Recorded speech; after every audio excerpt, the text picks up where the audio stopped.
Thanks, Emmett. Good morning, Madam Chair, members of the commission. Um, if you'll recall, probably about 3 weeks to a month ago, Director of Life had sent you folks an updated program, brief description, and then also said that we'd have a more comprehensive overview at this meeting, so that's what I'm going to present today.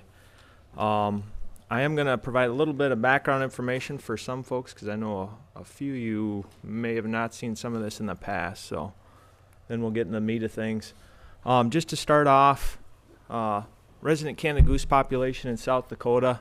When we talk about resident Canada geese, these are the geese that come up from the south. They start setting up their territories probably March, April. They breed here, they nest here, they have their young here, and then they fly back south. September, October. These aren't the birds that are around the capital or anything like that. And what I have plotted here on two different axes, the red line, that's our resident Canada Goose population, which is estimated by the Fish and Wildlife Service each spring. And then the blue line is the number of requests for assistance or complaints, as we call them, from producers. And you look at those two lines over time since 2006, you can see that those complaints in our population are really linked. It's basically a direct correlation.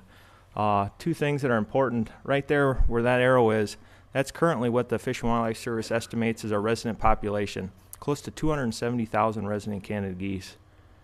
And back in 2010, after a bunch of different public meetings, a citizens advisory panel, which had landowners, sportsmen, general public. After those meetings, our agency derived that we'd like to manage for Canada geese in South Dakota right around 80 to 90,000. So you can see we're about 3 to 4 times the number of Canada geese in South Dakota from what we'd like to see. So what is Canada goose damage? Again, if you're not familiar with it, here's a couple photos. Again, these birds molt their feathers in the summertime. They can't fly. The juveniles or the young, they can't fly either. And they'll walk up into these soybean fields, primarily corn to a lesser extent. But they can cause a significant amount of damage in a very short amount of time.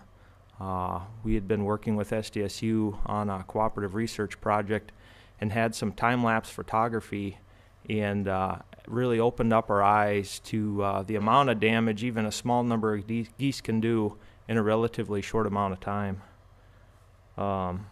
Here's another shot. You can see these geese, if left unprotected, they'll just walk right up into these crop fields and cause significant damage. Going back to some research that we did with SDSU back in the late 2000s, the average amount of damage that came out of that project without our services, right around 3 to 4 acres of crop damage. And when you put today's commodity prices on that type of acreage, you're talking right around $2,000 a loss per complaint site. Now, some producers may only have one. Other producers, they may have 10 or 11, 12. So regardless, it's a significant financial impact to these producers. And again, using the number of complaints that we worked and these figures, a rough estimate is that we saved over $2.4 million of crop loss just in 2012. Again, last summer we worked with 564 different landowners and addressed over 1,000 requests for assistance. Doing that, we have to hire on a lot of seasonal and intern staff to help our permanent staff out during that crunch time. And we spent over $717,000 on Canada Goose depredation last year. Unfortunately, that's a record for our agency, but that's a large number there, and something that we're not going to be able to sustain for very long. Then putting together some slides for another presentation, and since 2000, we've spent more than $4.3 million on Canada Goose depredation in eastern South Dakota. So currently where are we at? Obviously the population exceeds our management goals. We've got really low landowner tolerance right now, and that's probably due to the high commodity prices as well as seeing some of the row crop expansion. We started sub-permitting or authorizing landowners to shoot a certain number of geese here about 3 years ago. Seems like that program's been pretty successful. Talking to staff, some of these individuals We give them a permit, and that may be the only thing that we have to do for those folks. It puts a little bit of onus on the landowners to help out with that problem. Other folks, we might be able to give them a permit, and we still have to do some of our other techniques, but this helps us out so we don't have to make multiple trips to that same landowner. To get a handle on the population, we've also increased the bag limits up to 15 a day now for the August management take, as well as the early September season. And even with a significant amount of harvest, both during the August management take and the early September season, we really haven't seen our population start to slow down from where we're going from where we're currently at. So what's next? What we've come up, I'm going to call it the Spring Canada Goose program. And first off, I want to say this isn't a season, so if I say season today, please excuse me. But what we're going to do is we're going to utilize, each year our agency has issued a permit from the U.S. Fish and Wildlife Service, which authorizes us and our designees a certain number of Canada geese to be killed. And we're going to use that Fish and Wildlife Service permit this spring, which authorizes the take of 7,000 resident Canada geese. And we're gonna go ahead and sub-permit volunteer hunters. And we're looking for 140 different volunteers. Each of those 140 volunteers are going to be able to harvest 50 Canada geese, and they could harvest those 50 Canada geese on the day on April 1, or if they want to spread it out during the month of April, they can sure do that. There's no daily limit. And then of course we're going to allow those individuals to have up to 3 designees per permit. So essentially, if I drew a permit, I could pick 3 people, which I'll have to specify on my permit, that would hunt along with me to help harvest those birds. Again, since this isn't a hunting season, individuals aren't going to be able to use calls, blinds, or decoys. So those folks are pretty much limited to pass shooting opportunities or jump shooting. And then one of the provisions of the permit is that all the geese which are harvested during this program have to be donated to a charitable organization. And in this case, we're going to use the Sportsmen Against Hunger program. And I've been working with those folks. We've got 8 processors lined up in different areas of eastern South Dakota, so it's going to be pretty easy for these hunters to take these harvested birds and get them to one of the participating processors. Along with that, Sportsmen Against Hunger has said that these processors have been really good to work with in the past. For example, during the August management take, as far as if folks call them up after hours or on weekends, they've been very accommodating to go ahead and arrange a time to take those birds. And of course, we also have many other permit provisions, which I'm not going to talk to you folks about today. Just a couple examples here. We're not going to allow folks to shoot them out of a vehicle, obviously. And then the shooting hours are going to be 1/2 hour before sunrise and 1/2 hour after sunset. You can have an unlimited number of shells. You have to use non-toxic shot, some of those types of things. So as I stated earlier, we're going to run this program starting up on April 1 and run it to April 30th. And we're focusing these efforts on areas that have a long history of chronic depredation. Again, the only areas which are going to be open are going to be private land. There's not going to be any public land that's involved. Our agency is going to secure all the permission up front, so hunters don't have to worry about if they have a place to go or where they can go. All that's taken care of up in advance. We're going to utilize this technique in 6 different counties: Day, Brookings, Kingsbury, Lake, McCook, and Minnehaha. And how we're soliciting volunteers is we've got a page on our website called the Volunteer Hunter Program, which we use for other seasons. And we open that up here on February 22nd, and it closes today at 10 o'clock. And absolutely astonished at the amount of people that are registered. The 1,200, that was on Monday, and I know a lot of people have registered since then. There's still people trying to get in this morning, so I'm guessing we're going to be pushing 1,500 people. And again, we're only going to select 140. So it depends on if you're lucky or if you're unlucky, if you're going to get chosen. But a lot of support from volunteers out there. We're also going to do 2 different approaches within those counties. Up in Region 4 in Day County, for example, we're going to authorize 90 sub-permits, and each one of those folks can have up to 3 designees, so a potential of 360 volunteer hunters out there this month of April. We're going to provide them a map, and this is just an example here. All these areas identified in purple, those areas are all private land which are going to be open to the volunteer hunters. And as of about Wednesday, we had over 73,000 acres of public land. Again, those are individuals that we've worked on in the past. We called them up or wrote them a letter, explained the program, and again, a lot of support from these landowners as well. 73,000 acres, and that all occurred within about a 2-week period. And I'd really commend the Region 4 staff, especially Blake Bappy. He had a short amount of time to get a lot of landowner contacts done, and very successful. Now down in Region 3, in those other 5 counties, we're going to run things a little bit different. And the thought here, or the thought in general, I guess, is between those 2 approaches, to really take a hard look at and see how they work, what are the pluses and minuses of each one of those different scenarios, and then evaluate those after the program here this spring.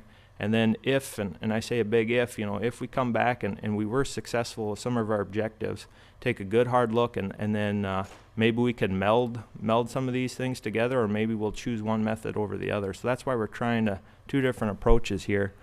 But down there in Region 3, we're going to authorize 50 volunteers, and again, each one of those individuals can have up to 3 designees. And then we're not taking necessary county-wide approach. We're specifically going to look at, for example, our 50 worst complaint areas scattered across those 5 counties, and then those landowner lands would be open to specific hunters.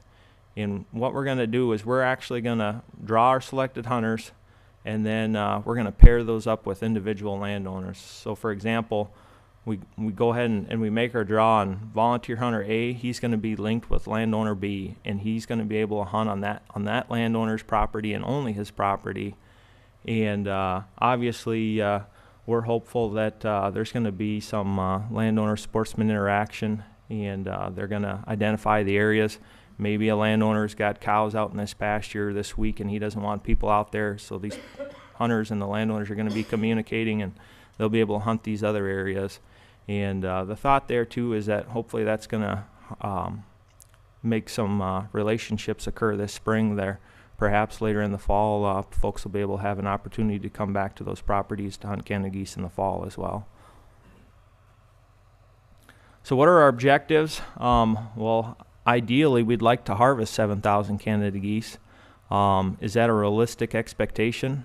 I don't know. This has never been done before, and we obviously have a lot to learn. Personally, I'd be pretty happy if we saw 50% success. A lot of it's going to have to do with the hunters that are selected. I've talked to a lot of folks over the last 2 weeks, and I've talked to some young college kids that they're going to have 3 of their buddies, and they're going to make sure they get their 50 geese. And on the flip side, I talked to an 85-year-old guy from Belle Fourche that was interested in coming. So if he comes over across the river, maybe he will harvest 50 geese, but it'd be pretty surprising. But one other thing I guess I'd say with that is that we also want to reduce damage at these specific locations. And again, we're going to take a look how we're going to measure that. Obviously, is the amount of damage that's on the ground, but then we're also going to take a look at previous year expenditures and our efforts on these properties and compare those to what we see this summer. Another big hope that we have is we're hopeful that we can haze some of these geese away from specific locations. If we have birds in a specific area and they get shot at, maybe a few of them get shot, we're real hopeful that we can haze those birds out of there. And now whether they go over to the neighbors or they go to Minnesota or North Dakota, that's something we don't know yet. But that should be pretty successful at hazing birds. And then our third objective here is we want to lower the population at a very localized level. I mean, 7,000 geese out of the big picture, 270,000, not going to make a difference. But if we can harvest some of these birds in specific localized areas, we're hopeful we're going to be able to make a difference there. Another method that we may use to evaluate harvest is simply to see how many harvested geese are killed this spring. How do we measure success for the August management take season or the early Canada Goose season? The only thing we really look at is the number of hunters and then how many birds they harvested. So that's what we're going to be looking at as well. And then after everything's closed up and we take a look at the harvest and the damage, we really want to take a look at and really see, were we successful with this tool, and are there things that we could do better perhaps next year if we make this round.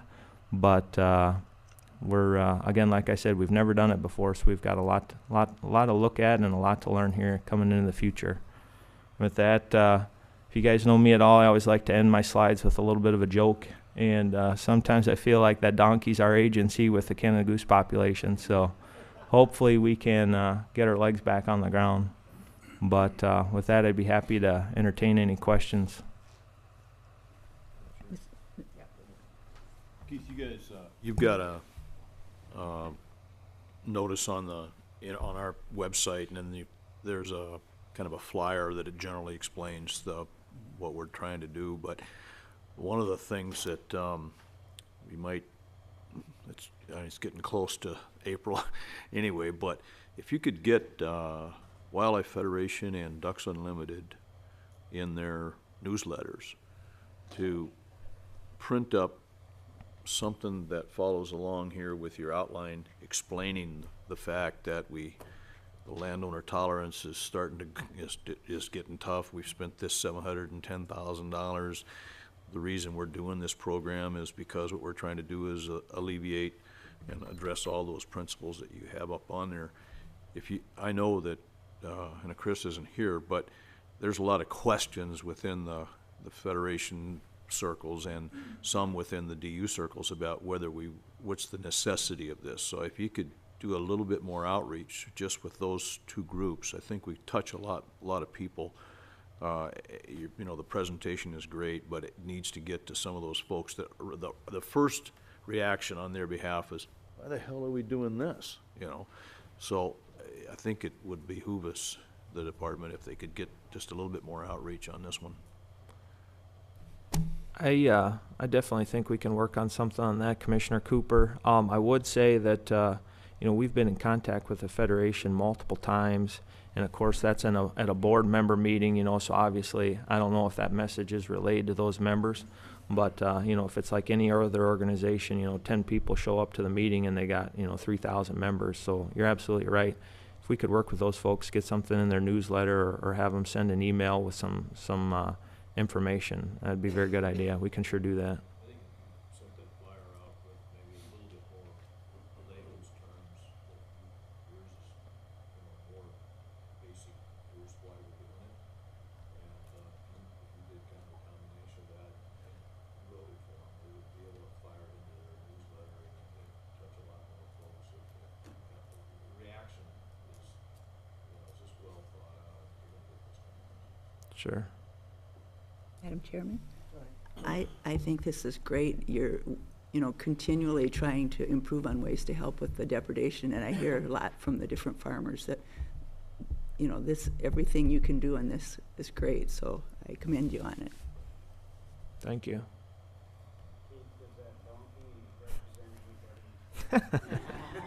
I can't mention any names. You wouldn't say. All right, thank you. Thank you. Thank you very much. The next is conservation.